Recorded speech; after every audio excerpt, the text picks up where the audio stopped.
오늘 말씀은 전도서 7장 1절에서 12절까지 말씀입니다.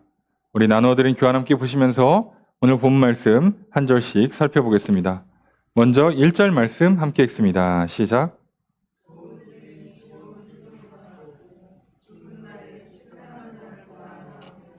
문장의 주어 수로가 어떻게 될까요?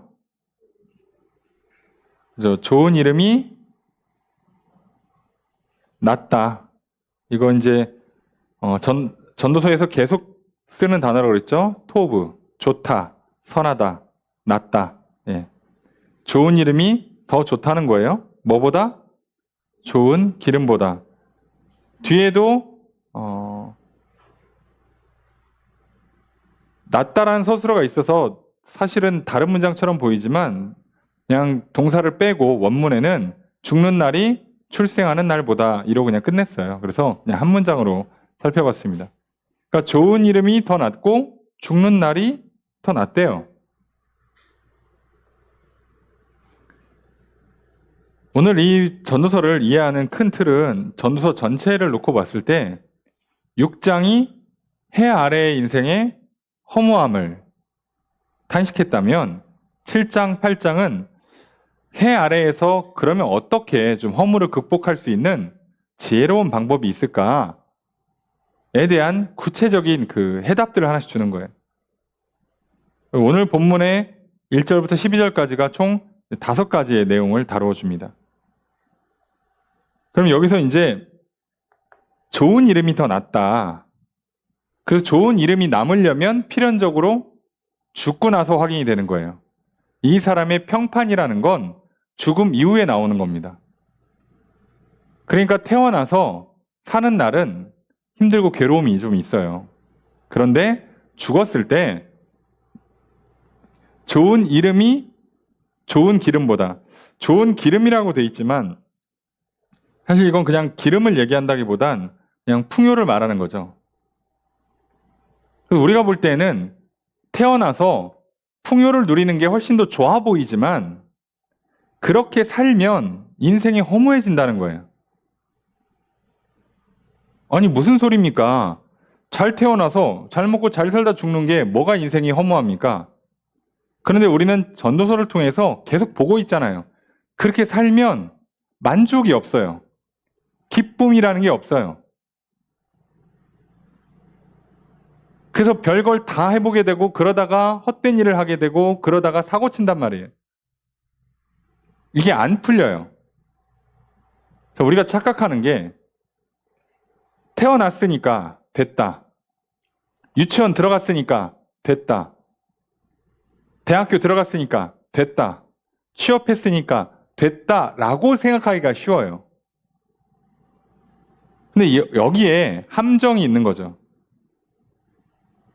태어나면 이제 시작하는 거예요.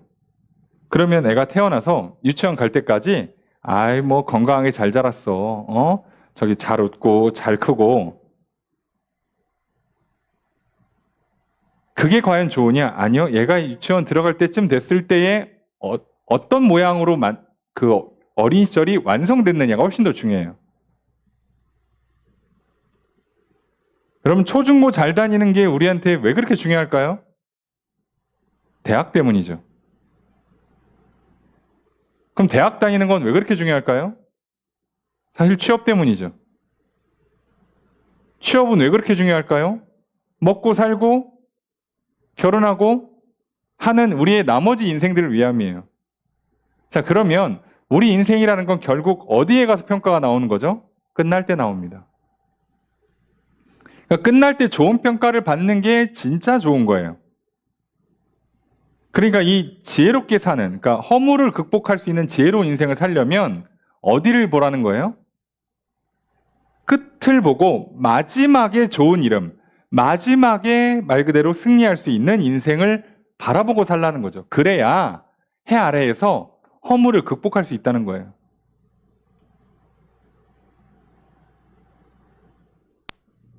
우리가 착각하기 쉬운 게요.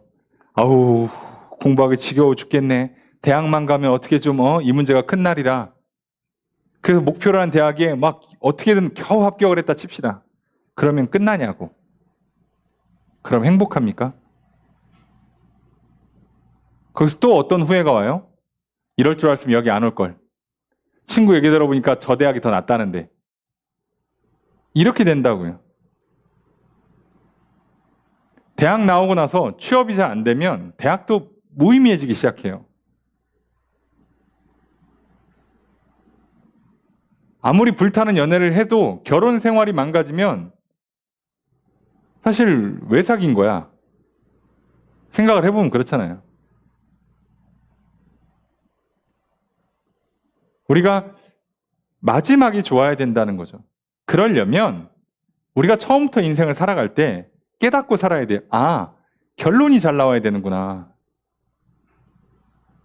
그럼 사는 동안에 출발에 관해서 진행하는 과정에서 일희일비할 필요가 없구나. 이거 조금 잘 풀렸다고 자랑할 것도 없고 좀 안 풀린다고 풀 죽고 낙심할 것도 없구나. 마지막까지 가자. 자, 이렇게 살아야 지혜로운 인생이요. 그렇게 살아야 이 땅에서 허물을 극복한다는 거예요. 살다 보면요. 좋은 일, 나쁜 일이 뒤섞여서 옵니다. 어쩔 수가 없어요. 이거 방법이 없습니다. 좋은 일만 계속 펼쳐지는 인생이 없어요. 있는 것처럼 보이는데, 아유, 연예인들 보세요. 한번 잘 나가기 시작하잖아요. TV를 틀면 계속 나와. 이 사람은 잠을 언제 자나 싶을 정도로. CF는 혼자 다 찍는 것 같아. 돈은 혼자 다 버는 것 같아. 조금 이따 보면 막 나중에 뭐 건물을 샀대. 막 기부를 몇 억씩 한대. 여러분 죽을 때까지 그렇게 살잖아요. 와, 그럼 진짜 최고겠지, 인생이. 근데 어느 날 TV 안 나옵니다. 어느 날 갑자기 좋지 않은 소식들이 들리기 시작해요. 이게 계속되지가 않는다고. 우리는 그 장면이 보이니까 그렇게라고 착각을 해요. 왜? 그렇게 됐으면 좋겠다는 나의 소망이 있으니까. 실현 불가능함에도 불구하고 됐으면 좋겠다는 소망이 있으니까. 나는 공부 안 하고 성적이 올랐으면 좋겠는데 갑자기 누가 이렇게 찍으니까 점수가 오르더라 하면 눈이 휙 도는 거예요. 이런 헛된 소망이 있거든, 우리한테는. 병원 갔더니 의사 선생님이 이거 주사 한 번만 맞으면 나서요. 세상에 그런 일이 어디 있습니까? 여러분 기본적으로 잘 먹고 잘 자고 운동 열심히 하는 거 안 해놓고요. 그 다음부터 약물을 넣기 시작해보세요. 이제부터는 비극이 시작됩니다. 왜요? 그때는 고쳐. 점점 나빠져요. 몸은 시간이 지날수록 나빠지게 돼 있어요. 그러니 나이가 들수록 관리하기가 점점 힘들어져요. 지금부터 열심히 관리해도 지금 쉬울까 말까 한데, 아유, 걱정하지 마세요, 환자분. 주사 한 방이면 싹 낫습니다. 오늘 우리가 이런 착각에 빠진다고. 그래서 속게 돼요. 그래서 우리 인생을 살다가 흔들려요. 근데 그러다 보면 이제 돌이킬 수 없는 지점이 와요. 그러니까 어떻게 해요? 마지막에 좋은 결과가 나올 수 있도록 저 인생의 끝을 바라보면 달려야 되는 거예요. 지금 내가 인생의 출발이 나빠. 과정이 좋지가 않아. 그래도 내가 마지막 죽을 때는 웃고 죽고 싶다. 내가 마지막 죽는 그날에는 내 이름이, 내 명성이 남았으면 좋겠다. 어차피 돈은 남겨봐야 내 거 아니에요. 사라져요. 돈에다 이름 써놓는 거 아니잖아. 결국 내 자식이나 내 주변에서 가져가고 없어져요. 그런데 내 명성은 남습니다. 그러니 마지막 내가 죽었을 때, 아, 누군가가 기억할 때, 야, 저 사람 참 인생을 참 후회 없이 살았다. 참 행복하게 살았구나. 라고 인정되어지고 평가받을 수 있어야 돼요. 그래서 해 아래 허무한 인생을 극복하는 이 첫 번째 교훈이 뭐냐? 죽음을 보라는 거예요. 마지막이 좋아야 된다는 거죠. 마지막이. 그래서 두 번째 교훈이 이거에 이어서 자, 마지막 좋아야 돼. 결과가 좋게 나와야 돼. 결국 승리해야 돼. 인생 길게 봐야지. 끝까지 가야지. 그런데 그러려면 이제 뭘 보라는 거예요? 장례식장 가라는 겁니다. 자, 2절의 첫 번째 문장 있습니다. 시작.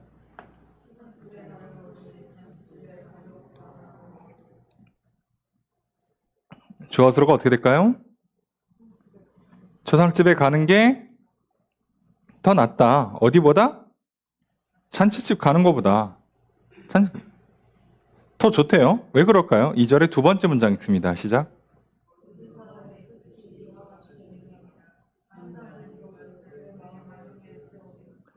자, 주어스로가 어떻게 될까요?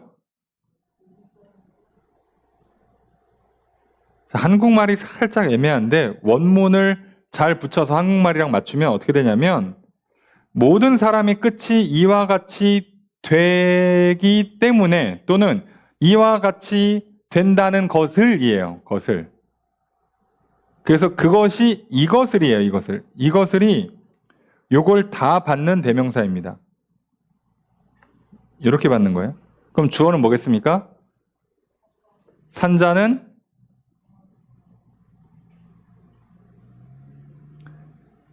마음에 둔다, 놓는다, 마음에 새긴다는 뜻이에요. 두다. 근데 이거 현재 진행형, 계속 두어라예요.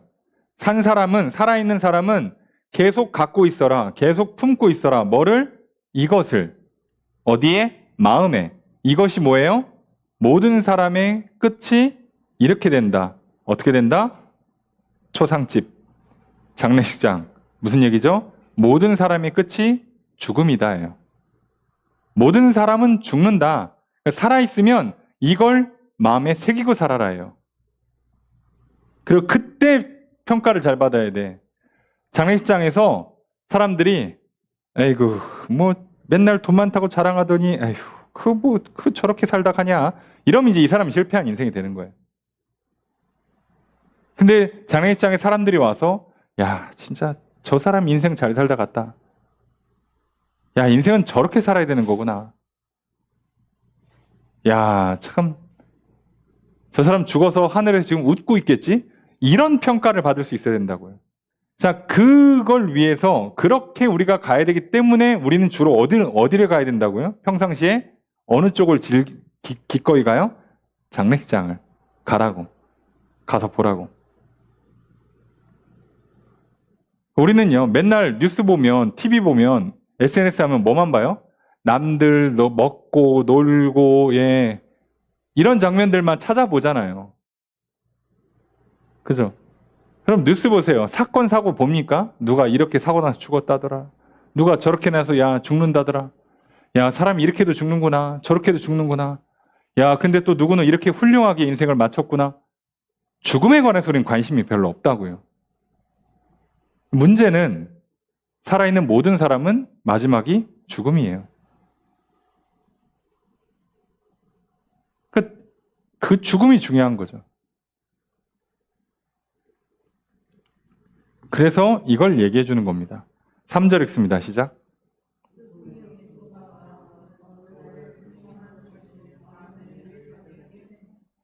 자, 주어서로 어떻게 될까요? 슬픔이 낫다. 그죠? 슬픔이 더 낫다. 좋다. 뭐보다? 웃는 거보다. 왜요? 얼굴에 근심이 있는 게 마음에는 유익하기 때문에.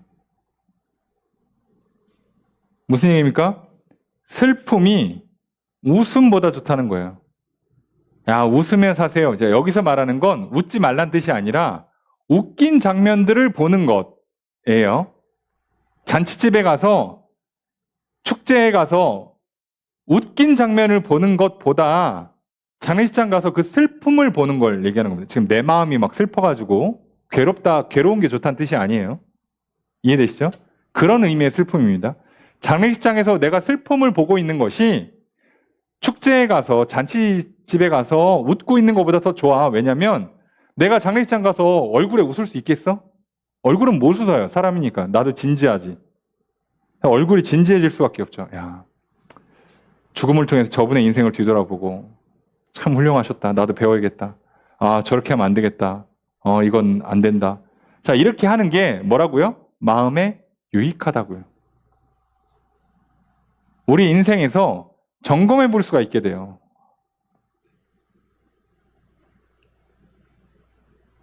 이걸 좀 기억하셔야 합니다. 죽음 앞에서 우리가 이걸 놓치지 말라는 겁니다. 죽음을 두려워하라는 뜻이 아니에요. 인생 살면서 웃지도 말라는 뜻이 아니라 우리가 죽음을 통해서 마지막이 얼마나 중요한지, 그리고 그걸 향해 살아갈 때, 그걸 진지하게 바라보고 살아갈 때 우리가 허무하지 않은 인생, 후회 없는 인생을 살 수 있어요.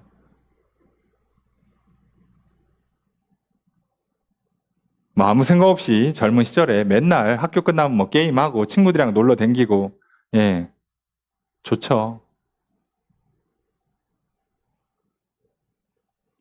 그런데 뭐가 더 좋겠어요? 지금도 여전히 전쟁이나 기근으로 죽음을 맞이하고 있는 그 아이들을 내가 본다면 나의 젊은 시절은 훨씬 더 유익하게 보낼 수 있습니다. 내가 지금 이럴 때가 아니지. 야, 한 번 사는데 내가 오늘 이렇게 시잘데기 없는 걸로 내 인생 보낼 수 없지.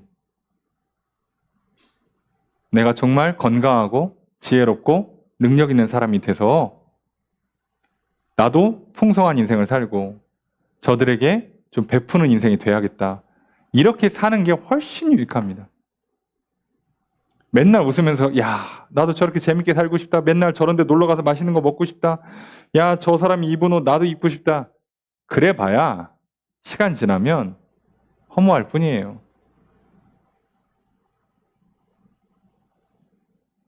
아무리 젊고 예쁘고 잘생겨도요, 나이 들면 안 돼요. 지금 제일 잘 나가고 있는 연예인들이요, 5년, 10년 뒤에도 그럴 것 같습니까? 아니요. 이상하게 어딘가에서 더 예쁘고 더 잘생긴 애가 또 나와요. 그리고 그 다음부터 그 사람들은 교체돼서 쳐다도 안 봅니다.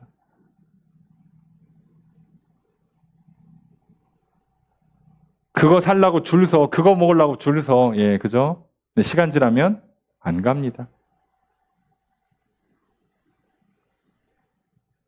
그래서 이걸 얘기하는 거예요.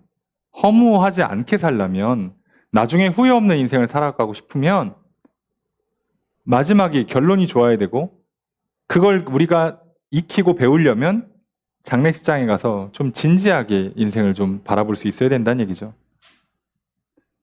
4절 읽습니다. 시작.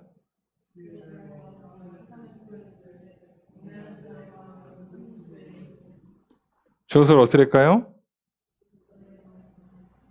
지혜자의 마음은 있다. 어디에? 초상집에. 자, 이걸로 끝난 거예요. 그러니까 지혜로운 사람은 자기의 마음을 어디에 둔다고요? 초상집에. 지혜로운 사람은 뭐를 본다고요? 웃긴 걸, 재밌는 걸 찾아보는 게 아니라 인생의 결론을, 죽음을 맞이하는, 사람이 어떻게 살다 어떻게 죽는가에 대한 걸 보는 장면들에 관심을 둔다고요.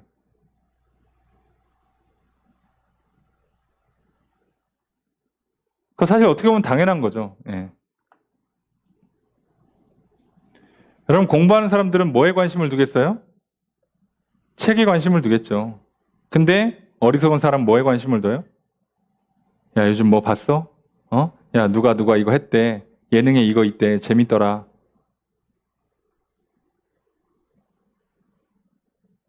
관심사 자체가 달라요. 그러니 지혜로운 사람은 관심을 어디에 둔다고요? 초상집에. 인생의 마지막이 어떻게 되는가를 볼 수 있는 눈. 아, 저렇게 살아야 되는구나. 아, 저렇게 살면 안 되는구나. 이걸 볼 수 있어야죠.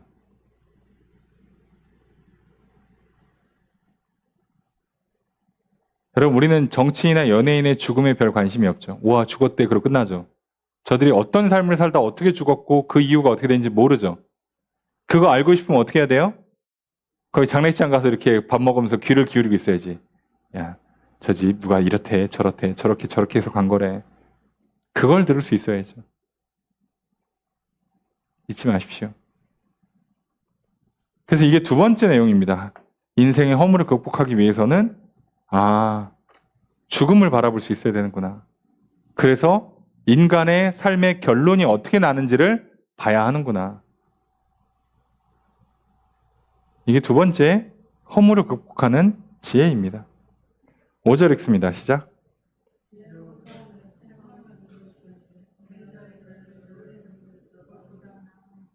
주어수로가 어떻게 될까요? 그죠? 지혜로운 사람의 책망을 듣는 것, 요게 주어죠. 뭐다? 낫다, 좋다. 뭐보다? 우매한 자들의 노래를 듣는 것보다. 자, 여기 지금 노래라고 나왔으니까 갑자기 왜 노래가 나오나 싶은데, 이 노래를 좀 해석을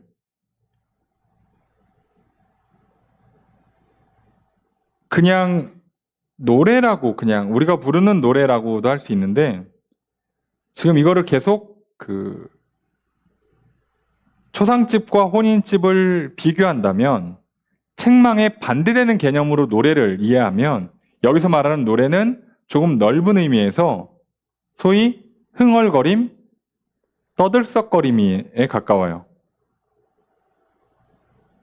그러니까 이거를 우리식으로 번역하면 뭐가 되겠어요? 칭찬, 아부, 사탕발림 같은 내용을 포함하는 겁니다. 이렇게 뭐라고요? 막 조잘조잘 거리는데 결국 무슨 얘기야? 어머 너 너무 예쁘다. 오늘 어떻게 머리가 예쁘게 됐대. 마치 노래하듯이 하는 류의 이런 그 칭찬을 말하는 거예요. 아부를 말하는 거고 아첨을 말하는 거고. 자, 이것보다는 차라리 책망을 듣는 게 낫다는 거예요.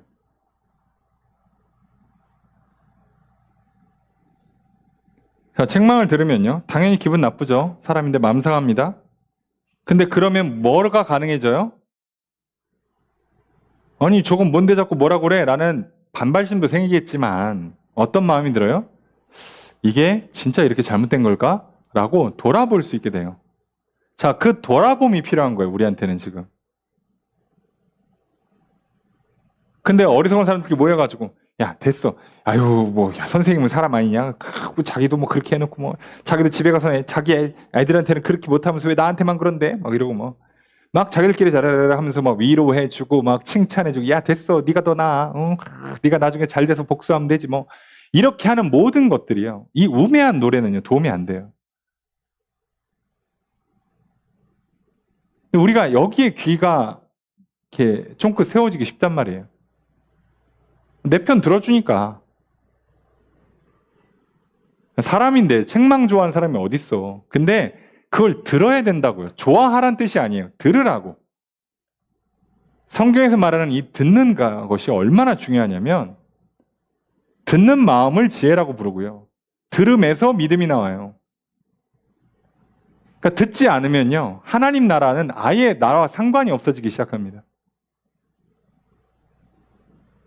여러분, 다른 거 머리가 좋아야 되고 의지가 강해야 되고 감정 조절이 잘 되거나 늘 기뻐하거나 그런 거 상관없어요. 여러분, 생각보다.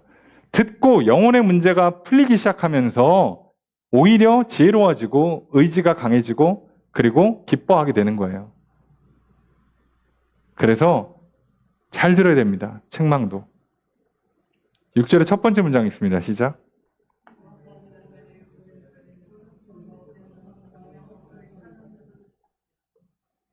자, 주어수로 어떻게 될까요? 그죠? 우매한 자들의 웃음소리는 뭐다? 뭐뭐와 같다. 뭐뭐와 같대요? 손 밑에서 가시나무가 타는 소리 같다. 이 손 밑에서 가시나무 타는 소리라고 돼 있는데 왜 이렇게 돼 있냐면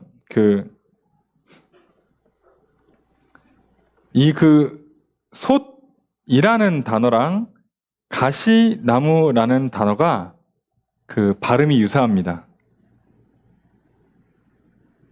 솥은 핫시르이고 가시나무는 핫시림이에요. 일종의 언어 유희죠. 근데 실제로 가시나무는 특성상 아시겠지만 나무가 좀 대가 얇아요. 가시나무 대가 얇고 그리고 가시가 있고 그래서 우리가 아는 것처럼 목재로 쓰기가 안 좋아. 그 얘기는 얘를 땔감으로 쓰면요 금방 타요. 통나무 같은 거야 오래 타지. 일반 얇은 가시나무는 금방 타버려요. 그런데 가시나무, 얇은 나뭇가지들은 그 불태워 보신 분들은 알아요. 소리는 훨씬 커요. 그러니까 이게 무슨 얘기입니까? 우매한 자들의 웃음소리, 자기들끼리 막 좋다고 떠들어 막 재밌다 깔깔깔깔깔 하는 소리는 마치 뭐 같다고요? 손 밑에서 나무를 왕창 놓고 불태우는데 그때는 막 뭐 이렇게 바삭바삭 하면서 나무가 막 타니까 엄청 잘 타고 솥 물 금방 끓일 것 같지만 푹 꺼져가지고 이 불로서 제 기능을 못 한다고요. 그러니까 우리가 옆에서 막 조잘거리고 떠드는 건요, 실제로 내 마음에 위로가 안 된다니까요. 우리 인생에 사실 도움이 되는 건 혼나는 거예요. 책망을 듣는 겁니다. 옆에서 막 노래하듯이 막 시끄럽게 막 괜찮아 괜찮아 그러고 뭐 그냥 잘했어 그러고 하는 게, 내가 잘못한 게 있으면 혼나야 돼요. 잘못했는데도 아유 네가 잘못한 거 아니야 라고 막 옆에서 편들어주는 거요, 하나도 도움이 안 됩니다. 근데 우리는 힘들면 어떻게 해요? 그런 사람들 찾아가죠. 그래서 6절에 두 번째 문장 있습니다. 시작. 이것도 헛되다. 그죠? 이것이 헛되다. 이렇게 살면 헛되다는 거예요. 내가 인생 사는 동안에 내 편 들어주는 사람, 옆에서 시끄럽게 떠들고 뭐 웃고 하는 사람들하고 같이 인생을 지내면 이상하게 인생이 뭐 어떻게 된다고요? 허무하게 된다고. 재밌고 행복해져야 되는데 이렇게 살면 인생이 허무해진다고. 그래서 내 옆에 누가 있어야 된다는 거예요? 나의 잘못을 알아채고 지적해 줄 수 있는 지혜로운 사람이 나를 책망해 줘야 돼요. 여러분, 지혜로운 사람은요, 내가 잘했을 때 칭찬합니다. 자꾸 지혜로운 사람의 책망을 들으라 그러니까 지혜로운 사람은 책망만 하고 칭찬을 안 한다라고 생각하시면 안 돼요. 여러분, 지금 잘못했을 때 얘기잖아. 잘못했을 때 지혜로운 사람은 책망을 하고요, 어리석은 사람은 칭찬하고 노래 불러줘요. 옆에서 시끄럽게 떠들면서 아니야, 네가 잘못한 거 아니야. 편들어준다고. 근데 그게 좋은 게 아니라니까요. 잘못했을 때는 혼나는 게 좋은 거예요. 잘했을 때 칭찬을 받아야지. 그럼 잘못했을 때는요, 나를 혼내켜줄 수 있는 사람이 내 옆에 있어야 결국 시간이 지나서 내 인생을 돌아보면 허무하지 않은 인간관계, 허무하지 않은 인생으로 갈 수가 있어요.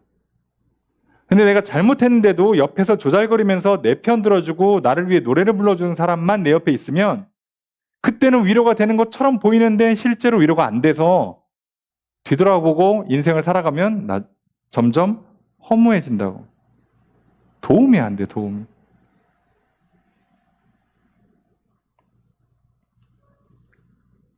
참 사람이요, 많이 어리석죠? 고집 있습니다.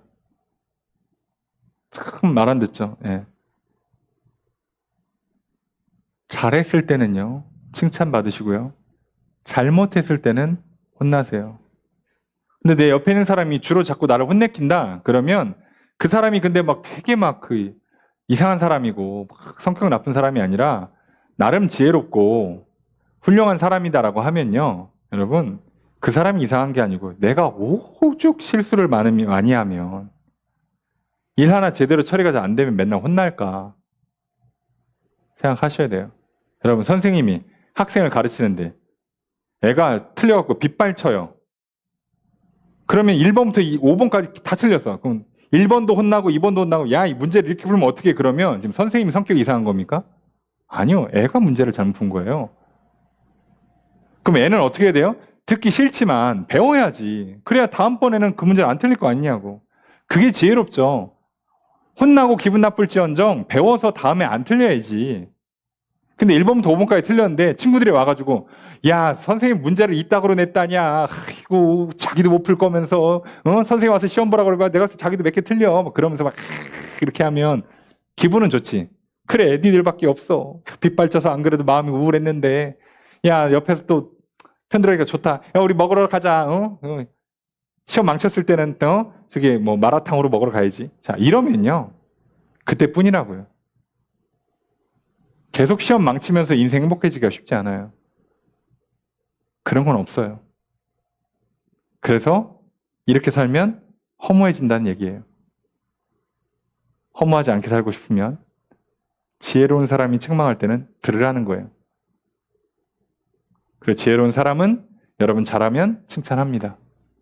그러니까 결국 뭐예요? 쓸데없는 위로받고 적당히 때우려고 하지 마시고 제대로 칭찬받고 제대로 책망받으시라고. 그래야 우리 인생이 허무하지 않습니다.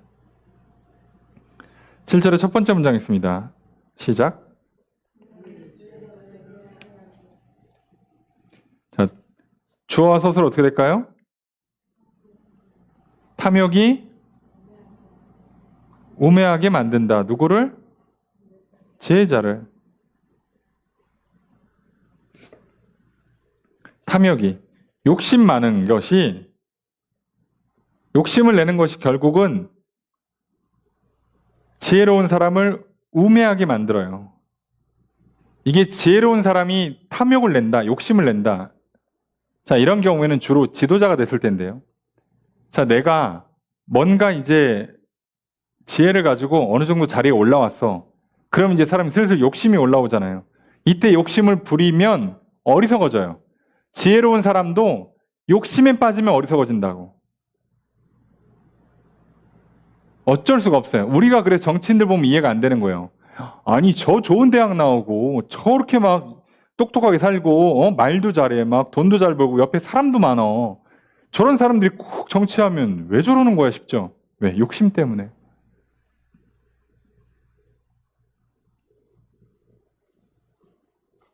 참 어렵습니다.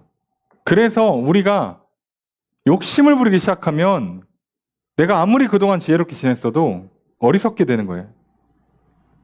지혜는 욕심을 부리는 게 아니에요. 내가 만족할 줄 알고 필요한 걸 잘 써야 되고 필요 없는 걸 버릴 줄 아는 게 지혜예요. 그걸 정확하게 기준을 잡을 줄 알고 그 기준에 맞춰서 정확하게 선별을 해내야죠. 아니, 지금 먹을 게 10개 있다고 다 먹으면 어떡해. 해? 그죠? 아, 나는 이 중에서 내 적정 용량이 한 3그릇밖에 못 먹으니까 그럼 내가 1, 2, 3순위 딱 3개 골라서 이것만 맛있게 먹고 가야지. 그게 지혜로운 거예요.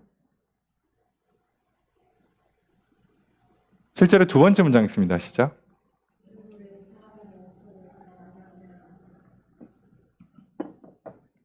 주어서로 어떻게 될까요? 뇌물이 망하게 한다. 뭐를? 그 사람의 명철을, 그죠? 명석함, 똑똑함이 망가져요. 뭐 때문에? 뇌물을 받으면. 그래서 여기서 이제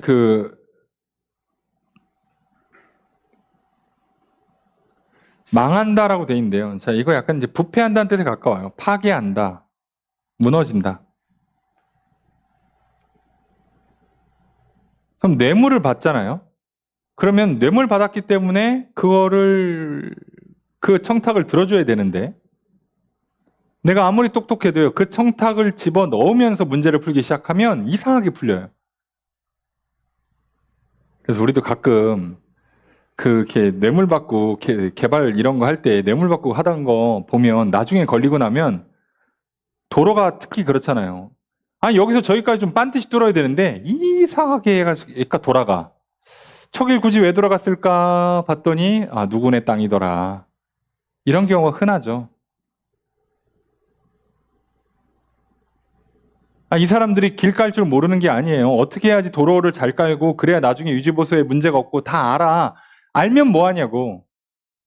요 땅 도로 개발에 넣어주세요라고 돈 받으면 멍청한 짓을 하게 됩니다. 어쩔 수 없는 거예요, 사람이. 그러니까 이렇게 사람이요, 책망을 듣고 해야 되는데 그렇지 않고 사람들의 그 노래, 그 웃음소리, 탐욕, 뇌물 이런 것으로 들어오기 시작하면 인생이 망가져요. 그렇게 살면 삶의 마지막이 허무해져요. 내가 그걸 왜 했을까? 내가 저걸 왜 했을까? 부실공사 하는 거 보세요. 건물 무너지고 다리 무너지고 감옥 가고, 비리 저지르고, 뒷돈 빼고, 감옥 가고.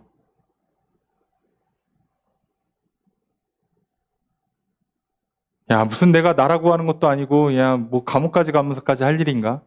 예. 그래, 잘못하면 그저 죽고. 근데 사람이요, 눈이 돌면 그 생각을 못 해요. 그래서 어리석게 되는 겁니다. 자, 그걸 하지 말라는 게 이제 세 번째, 해 아래 허물을 극복하는 이 지혜예요. 8절 읽습니다. 8절 첫 번째 문장 읽습니다. 시작. 주어를 어떻게 할까요? 일의 끝이 좋다, 낫다, 뭐보다? 자, 이거 계속 얘기하죠. 계속 얘기합니다. 지금 지혜를 바라보는, 지혜롭게 사는 비결, 허물을 극복하는 비결은 어디를 봐야 된다고요? 해 아래에서 사는 사람들은 어디를 봐요? 죽음을 보고 그 다음에 해 위를 볼 수 있어야 된다니까요. 그 얘기를 계속 강조하는 겁니다. 여러분 솔직히 오늘 밤 주님 다시 오신다고 치자고. 그랬으면 여러분 저녁 그거 먹었을 거예요? 네? 오늘 내 삶의 마지막 날이야. 여러분 오늘 그 옷 입으셨을 거예요? 그렇잖아요. 내가 하루를 살든 1년을 살든 10년을 살든 오늘은 후회 없이 살아야 될 거 아니냐고. 그러려면 내가 뭐를 봐야 된다고? 끝을 생각할 줄 알아야 되고 죽음을 생각할 줄 알아야 되고 죽음 너머에 하나님을 볼 수 있어야 된단 말이에요. 그러면 나는 오늘 정말 오늘 주님 오셔도 후회 없는 선택지였어야 돼요. 또 1년을 더 살다 죽어도 이 옷은 후회 없는 선택지였어야 된다고. 우리가 그 정도를 살 수 있어야 된다고. 그래서요, 그때는 아침마다 뭘 입어야 되나 막 옷장에서 막 이 옷 저 옷 뒤지고 막 난리를 쳐서 옷 입어놓고요. 그렇게 해서 사진 찍어놓고 10년만 지나보세요. 아우 그냥 쪽팔리지. 내가 봐도 쪽팔리지. 야, 저 땐 저러고 놀았구만. 하하하 하하하 하하 하지만 덮어버리죠. 못 보겠지. 그렇게 돼버려요.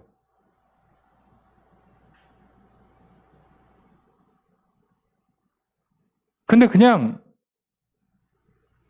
학생 때 학생답게 입고 그냥 옷 입으면 아 지금 저 사람이 그냥 출근했나 보다. 저 사람 지금 그 바다로 놀러 갔나 보다. 쉽게 그냥 입으면요.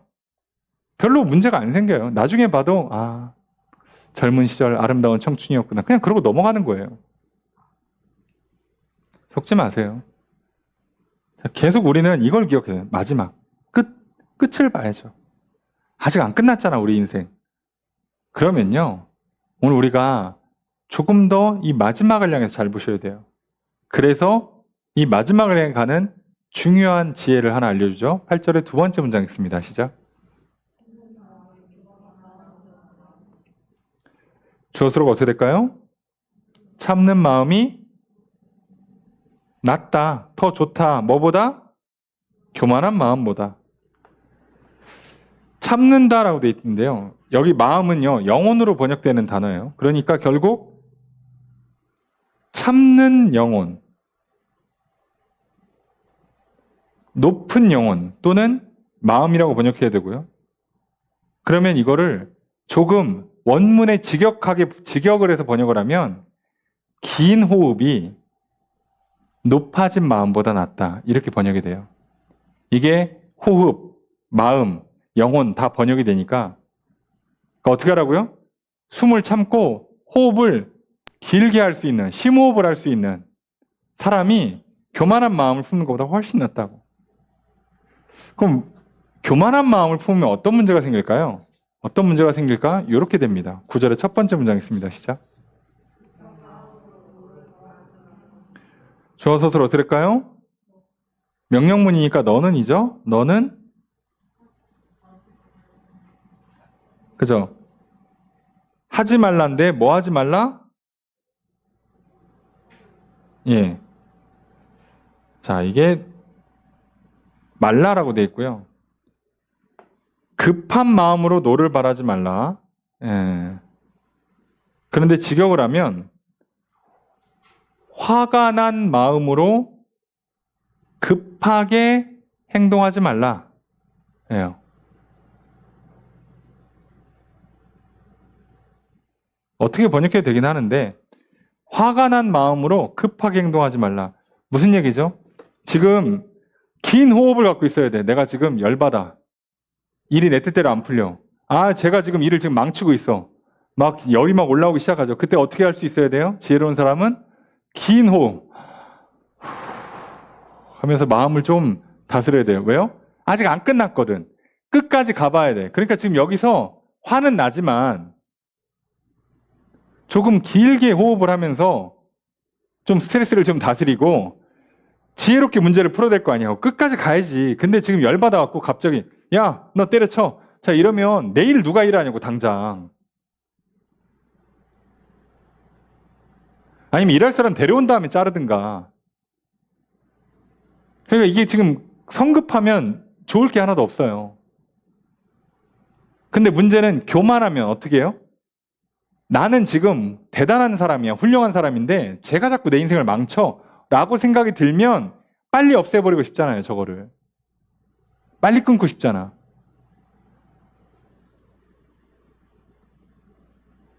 우리도 가끔 그래요. 예, 학생들 이렇게 공부하다 보면 재밌는 현상이 있어요.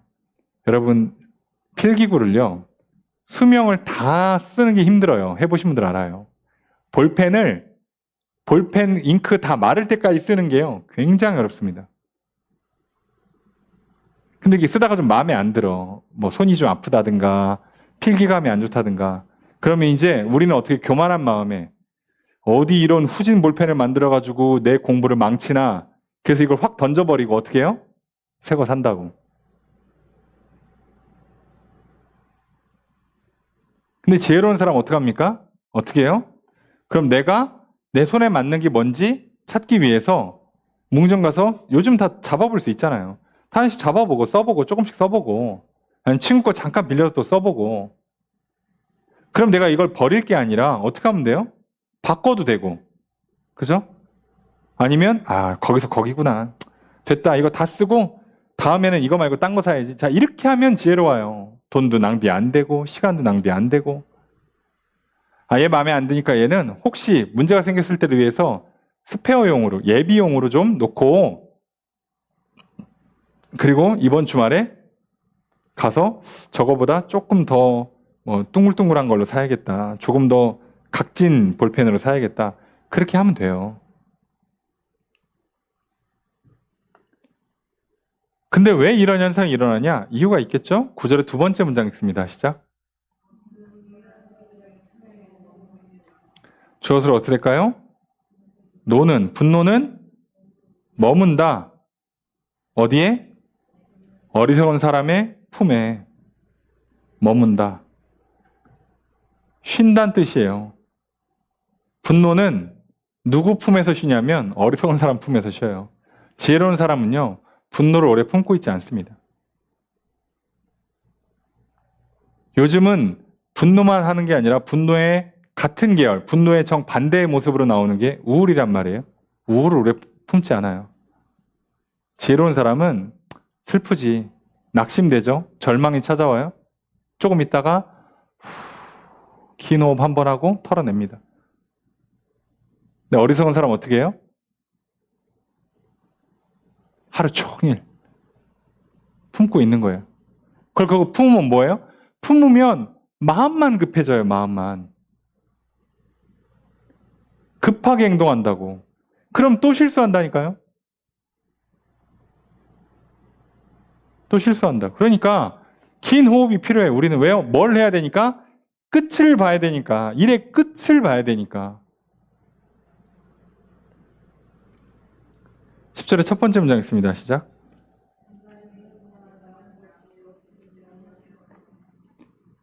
자, 문장의 주어를 어떻게 될까요? 명령문이니까 너는 하지 말라. 이거 정확히는 말하지 말라죠? 말. 어떤 말? 옛날이 오늘보다 나음은 어찌미야. 무슨 얘기예요? 어제가 더 낫다. 그 얘기 하지 말라는 거예요. 어제가 오늘보다 더 좋았어. 무슨 일이야? 이거 하지 말라는 거예요. 뭐라고요? 그 얘기 하지 말라고. 자, 지금 내가 일이 아직 안 끝났는데, 진행 중에 있는데, 교만해가지고 내 뜻대로 일이 안 풀린다고 화가 나고 또는 낙심하고 우울해가지고 급하게 막 일을 저질러요. 그런 사람들이 하는 말이 뭐예요? 꼭 과거로 돌아가요. 아유, 어제가 낫다. 아유, 이럴 줄 알았으면 그냥 학교나 다닐걸. 학생 때가 좋았다. 아유, 시작하지 말걸. 이 말 자체를 하지 말라고요. 자, 왜 하지 말라고 그랬냐면 10절의 두 번째 문장 있습니다. 시작.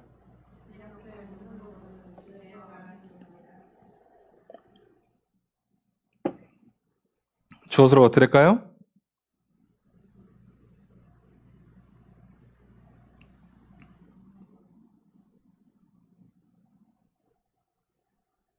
네.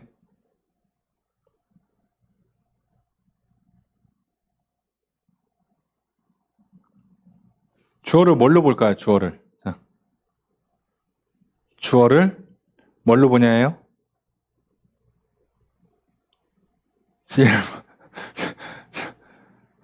여러분 같으면 뭘로 놓고 싶어요? 그래도 전도서인데 지혜라고 놔야죠. 지혜가 아니다.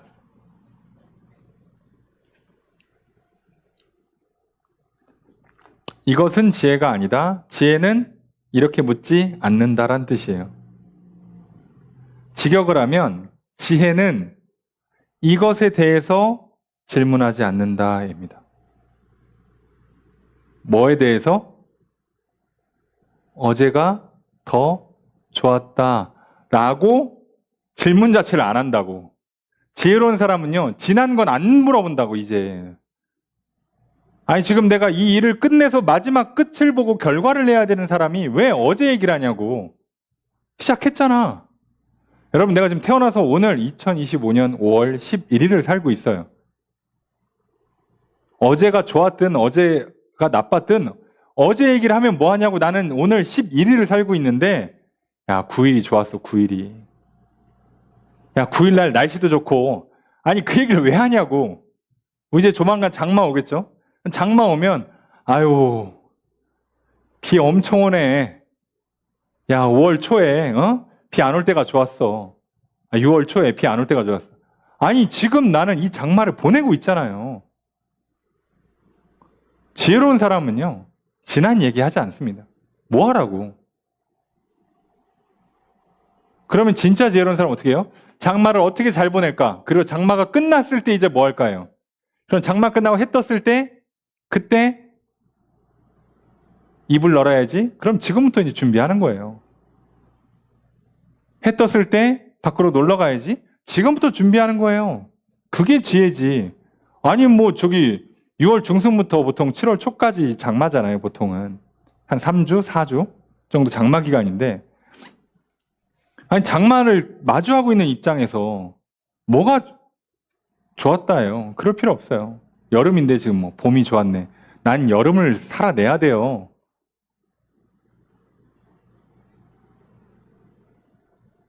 그러니까 애시당초 지혜로운 사람은 이런 거 묻지도 않는다고. 물을 필요가 없다고. 왜 옛날 얘기를 하냐고. 절대 못 들어간다니까요, 여러분. 벌어진 일이에요, 벌어진 일. 과거는 역사. 바꿀 수 없어요. 내일은, 미래는 미스테리죠. 몰라요. 무슨 일을 할지 몰라요. 그래서 오늘이 중요한 거예요, 우리한테는. 근데 오늘은 왜 살고 있는 거예요? 내일을 향해 살고 있다고. 어제의 결과물로서 오늘이 왔으니까 어제가 중요하지 않습니까? 아니, 왔다니까 벌써. 결과물로 왔고 안 왔고. 그러니까 오늘 내가 할 수 있는 건 오늘을 살아서 내일이라는 결과물을 만나야 돼요. 그리고 그것들을 쌓아서 이 한 단락의 결과를 만들어야 돼요. 그게 학교 생활이든 직장 생활이든 결혼이든 내 어떤 프로젝트든 간에 결과가 나와야 된다고. 내 인생의 마지막 죽음이라는 결과가 나올 때까지 나는 오늘을 살아서 내일을 향해 가야 돼요. 그때까지는 절대 과거를 되돌아보는 게 아니에요. 과거는 같은 실수 반복하지 않게 하는 거고, 나중에 좀 여유가 있을 때 회상하면서 추억하면서 감사하는 거지. 근데 그거 누구랑 해요? 혼자 하는 게 아니에요. 그건 사람들이랑 하는 거고, 나는 오늘 과거를 돌아볼 게 아니라 뭐 한다고요? 내일을 향해 가는 겁니다. 그러니까 교만한 사람들이 일이 잘 안 풀리면 분노하고 막 낙심해가지고 급하게 막 일 처리하고 막 화가 안 풀리고, 그리고서는 어제가 좋았어. 오늘 이거 뭐요? 나 이렇게 하는 것 자체가 어리석어요. 절대 그렇게 하지 마십시오.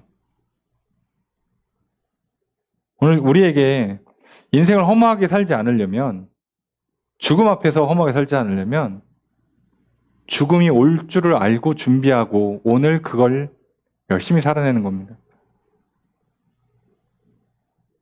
속지 마세요. 네. 분량 이상을 먹으면 뭐 할 거냐고. 분량 이상의 돈을 벌어놓으면 뭐 할 거냐고.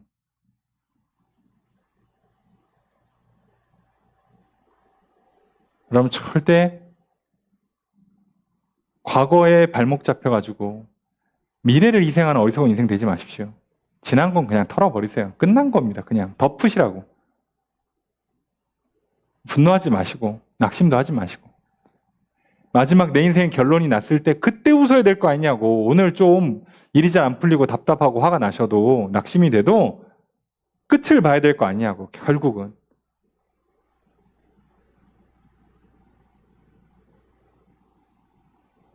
참 우리가 인생을 한 번밖에 못 살아요.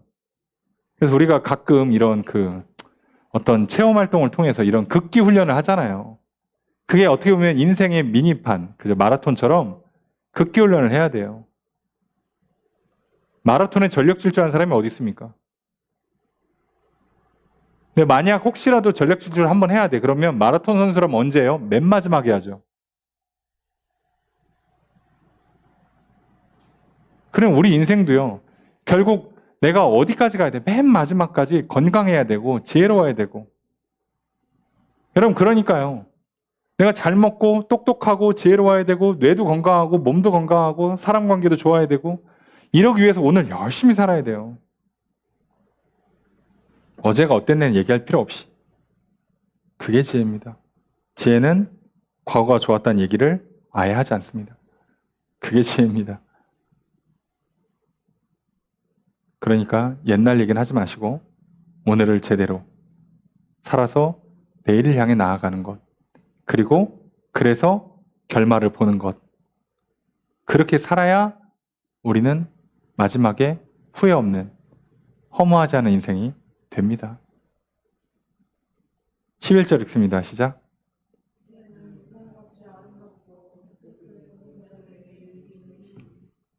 주어를 어떻게 할까요? 지혜는 아름답다, 유익하다예요. 유익하다. 그냥 유익하다. 지혜는 아름답고 유익하다. 지혜는 유산처럼, 재산 물려받는 것처럼 아름다운 거예요. 참 좋은 거죠. 그리고 햇빛 보는 자에게 유익하다. 살아있으면 유익한 거예요. 지혜로운 사람은.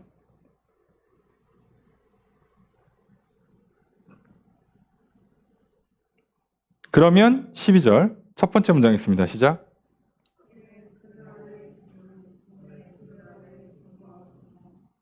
자, 주어서 어떻게 될까요? 그죠? 좀 길죠? 지혜의 그늘 아래 있는 것은 같다. 뭐랑? 돈의 그늘 아래 있는 것과 같다.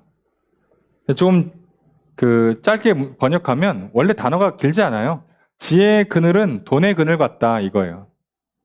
그늘, 그림자 이렇게 번역하는데, 지혜의 그늘은 돈의 그늘처럼 우리로 하여금 뭔가 삶에서 굉장히 유익해요. 햇빛도 막아주고 비바람도 피할 수 있게 해주는 그늘이 돼요. 그러니까 사실 우리가 인생에 사는 동안에요, 지혜로워야 되고 돈도 있어야 돼요. 자, 그런데 그럼 둘이 똑같냐? 똑같지가 않다는 얘기를 하는 거예요. 다 중요한데 왜 그럼에도 불구하고 더 우리는 지혜가 중요하냐? 이 얘기를 하는 거죠. 12절 두 번째 문장 있습니다. 시작.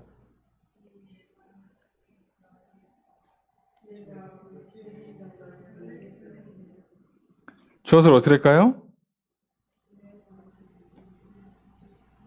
그죠? 지혜에 관한 지식이 유익하다.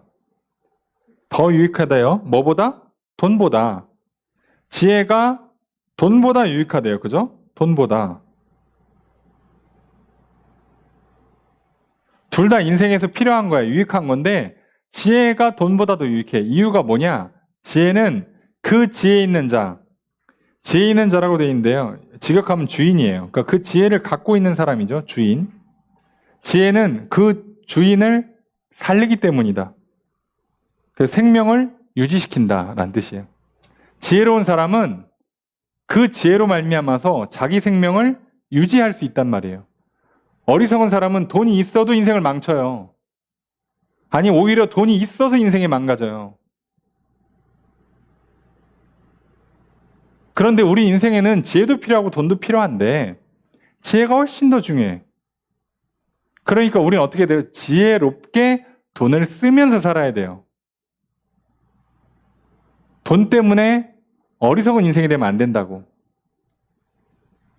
그러니 둘 다 필요하지만 지혜가 더 우선순위를 갖고 있다는 걸 기억하면서 살아야, 그렇게 살아야 우리 인생의 마지막에 허무하지 않는, 후회가 없는 인생이 된다. 이게 5번째 교훈이죠. 지혜도 중요하고 돈도 중요한데 돈 하며 살면 마지막에 후회가 와요. 지혜가 좀 더 중요합니다. 많이 중요합니다. 누가 설마 지혜를 얻기 위해서 돈을 버리냐? 에이, 그렇진 않아요. 지혜로운 사람은 돈 중요하다는 걸 압니다. 인생 살면서 돈 안 필요하지 않습니다. 필요합니다. 돈 귀한 거예요. 돈 함부로 하지 않습니다.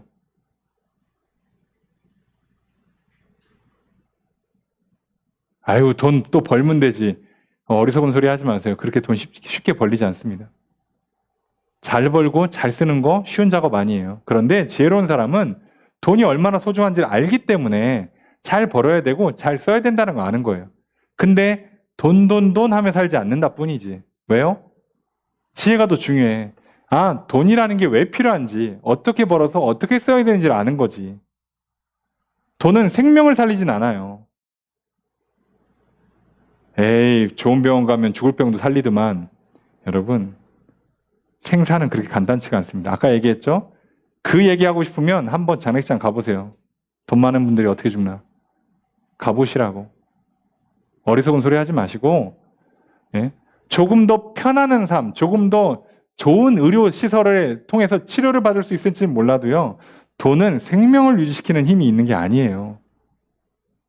누군 얘기하죠. 아, 자식들이 후회해요. 내가 돈이 좀 많아서 좋은 병원에서, 좋은 의료시설에서, 좋은 선생님 밑에서 수술받게 했으면 살았을 텐데, 죄송한데요. 그렇게 수술은 성공시켜도요, 나와서 집에 걸어가시다가 넘어지면 돌아가시고요. 집에 가는 길에 차 사고 나면 돌아가시고요. 집에 화재 나면 돌아가십니다.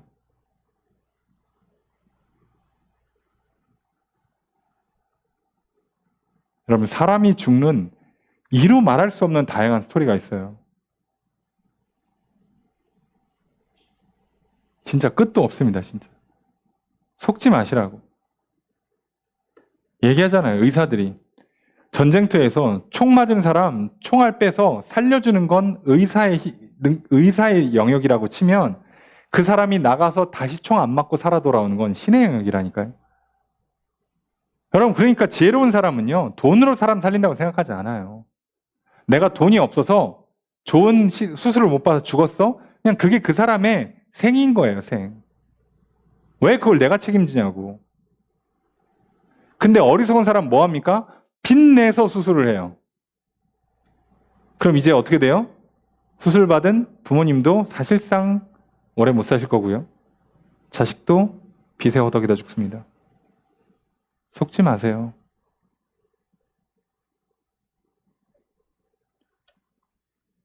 그럼 빚내서 자식을 살려, 부모를 살려, 그게 사람의 마음이죠. 예, 그러고 싶죠? 인간은.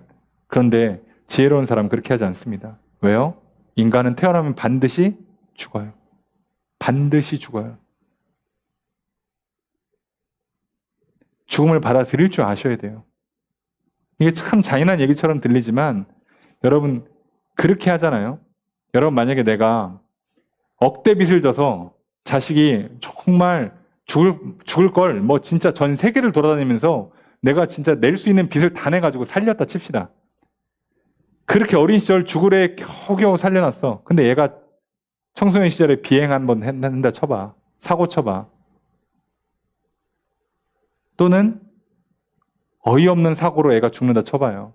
여러분 그때부터 인생은 절망이 찾아옵니다. 아예 극복을 할 수 없어요. 속지 마시라고. 그래서 지혜가 왜 이렇게 중요하냐면 지혜가 생명을 살리는 거예요.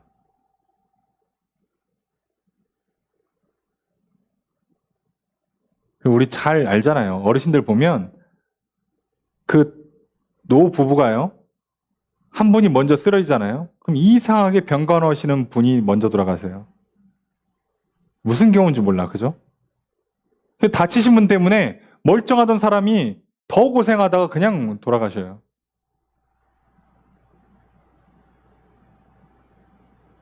그럼 우리는 처음부터 어떻게 해야 되는 거예요? 마지막 노후를 정말 행복하게 보내고 싶으면 악착같이 몸을 잘 다스려야 돼요. 시간을, 돈을 잘 다스려야 돼요. 그래야 사람 살려요.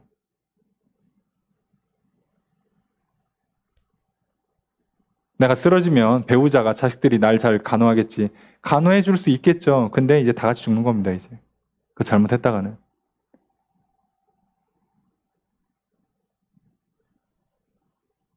휘말려 들어가면 안 돼요. 예. 속으시면 안 됩니다. 예. 참 이게 어렵죠. 예. 그래서 물에 빠진 친구 구하러 가면요, 다 죽어요. 밧줄 던지고 말아야 돼요. 근데 내가 밧줄 던졌는데 그 친구가 결국 못 나왔어. 나 평생에 좀 상처가 되고 한이 되겠죠? 후회가 있겠죠? 예. 근데 그 사람은 살아요. 걱정하지 마세요. 근데 같이 죽으면 부모님께서 뭐 영웅이다. 사람들이 막 영웅이다. 이렇게 치켜 세웁니까? 아니요. 쌍으로 부르자입니다. 쌍으로 부르자.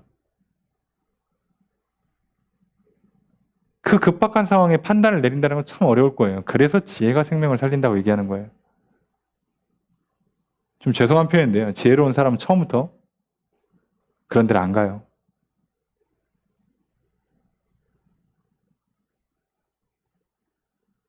물놀이 안 하면 죽습니까? 여러분 물놀이 안 해서 죽었다는 사람 봤어요? 물놀이 하다 죽습니다. 이상하지 않습니까? 속지 마세요. 예. 그래서 우리가 죽음이라는 거 하나만 잘 이해를 해도 받아들여도 인생의 마지막, 인생의 끝까지 가봐야 된다는 것만 기억해도요. 우리가 이 땅에서 얼마나 지혜롭게 살 수 있는지 그리고 허무함을 어떻게든 극복할 수 있는 후회가 없는 그런 만족하는 인생, 기쁘고 행복한 인생을 살 수 있는지를 알아요. 여러분 그러니 물론 이것을 뛰어넘는 이건 해 아래에서 지혜고요. 이걸 뛰어넘는 하나님을 만나는 것, 하나님을 믿고 하나님을 따라 살아서 죽음 이후에 영원한 생명을 누리는 것이 진짜 지혜죠.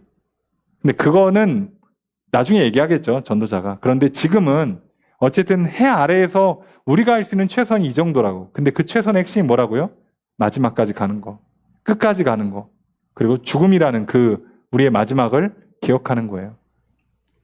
오늘 이 지혜를 우리가 기억하시면서 오늘 하루를 살아가시기를, 매일매일을 살아가십시오. 그리고 인생의 마지막까지 향해서 잘 걸어가셔서 지혜로운 인생, 후회 없는 인생, 만족하는 인생 살아가시고요. 또 영원한 하늘나라에 들어가셔서 영생 복락을 누리시길 바랍니다. 오늘 그렇게 살아가시는 참된 지혜로운 인생 되시기를 주의 이름으로 축복합니다. 말씀을 적용해 보겠습니다. 전도서 6장에서 8장은 한 주제로 묶여 있습니다. 인생의 허무에 대한 탄식과 허무 극복을 위한 지혜를 교훈하는 내용으로 이루어져 있습니다. 전도서 6장에서 해 아래의 인생의 허무를 탄식하였습니다. 이제 7장에서 8장은 허무를 극복하기 위한 지혜를 교훈합니다. 오늘 본문 7장 1절에서 12절에서 인생의 허물을 극복하기 위한 5가지 교훈을 제시합니다. 먼저 1절에서 죽음 이후에도 계속해서 남아있을 이름을 곧 명예를 추구할 것을 교훈합니다. 사람이 생전에 소유한 물질은 사라지지만 그 사람의 이름이 상징하는 인격과 명성이 더 오래 남아있습니다. 그러므로 전도자는 영원한 것에 가치를 두고 살아갈 때 허물을 극복할 수 있다는 지혜를 전해줍니다. 2절에서 4절에서 초상집에 가서 인생의 마지막이 죽음이라는 사실을 잊지 않고 살아갈 것을 교훈합니다. 잔치집에만 가면 인생의 짧고 덧없음과 쾌락의 허무함을 깨닫지 못합니다. 허무한 인생을 살다가 허무하게 죽음을 맞이하게 됩니다. 그러므로 전도자는 죽음을 잊지 않고 살아감으로써 허물을 극복할 수 있다는 지혜를 전해줍니다. 5에서 7절에서 어리석은 사람들의 노래, 위로보다 지혜자의 책망을 받을 것을 교훈합니다. 사람은 다른 사람에게 칭찬이나 아부를 받고 싶어 합니다. 노래를 들을 때에는 일시적으로 기쁘고 행복할 수 있지만 인생의 허물을 극복할 수 없습니다. 책망을 들으면 듣는 때에는 마음이 아프지만 바른 길로 돌아설 수 있게 되기에 결과적으로 기쁨과 행복을 누리게 됩니다. 전도자는 지혜자의 책망을 들음으로써 허물을 극복할 수 있다는 지혜를 전해줍니다. 8에서 10절에서 조급하고 교만한 마음으로 화를 내지 말고 끝까지 인내할 것을 교훈합니다. 끝을 볼 때까지 인내하고 성실하게 살아가는 사람은 행복과 만족을 누릴 수 있습니다. 그러나 일의 끝을 보기 전에 자기 뜻대로 진행되지 않음에 분노하는 교만한 마음의 사람은 그 마음의 분노가 자리 잡게 되며 차라리 과거가 더 좋았다는 왜곡된 시각을 갖게 됩니다. 따라서 현재의 행복과 기회, 미래의 소망을 바라보지 못하게 됩니다. 해 아래에서 빛과 그림자가 공존한다는 것을 당연하게 받아들이지 못하게 됩니다. 그러므로 전도자는 인내하며 인생을 살아갈 때 허물을 극복할 수 있다는 지혜를 전해줍니다. 11에서 12절에서 재물과 지혜를 이 세상에서 사는 동안 유익하지만 지혜는 생명을 보존해 주기에 지혜가 더 유익하다고 교훈합니다. 사람은 지혜와 재물의 그늘 밑에 있을 때 평안하고 행복합니다. 그러나 지혜가 재물보다 더 중요합니다. 지혜는 지혜를 소유한 사람의 생명을 보존해 주기 때문입니다. 그러므로 전도자는 지혜와 재물을 누리며 살되 지혜를 통해 생명을 보존하며 살아감으로써 허물을 극복할 수 있다는 지혜를 줍니다. 이처럼 전도자는 인생의 허물을 극복할 수 있는 여러 가지 지혜를 전해줍니다. 해 아래에서 살아가는 동안 나도 지혜롭게 살아갑시다. 지혜를 배우고 지혜를 받아들여 지혜가 주는 유익을 누리며 살아갑시다. 그러나 이 모든 것을 뛰어넘는 참된 지혜가 있습니다. 해 위에 계신 하나님을 믿는 것입니다. 하나님을 믿고 영원한 하나님 나라를 향해 나아가는 인생이 됩시다. 날마다 지혜롭고 날마다 기쁘고 행복하며 날마다 생명과 물질의 풍성함으로 살아가시길 바랍니다. 여호와를 경외하며 살아가는 참된 지혜자가 되시기를 바랍니다. 이렇게 살아가시는 저 여러분들 되시기를 주의 이름으로 축복합니다.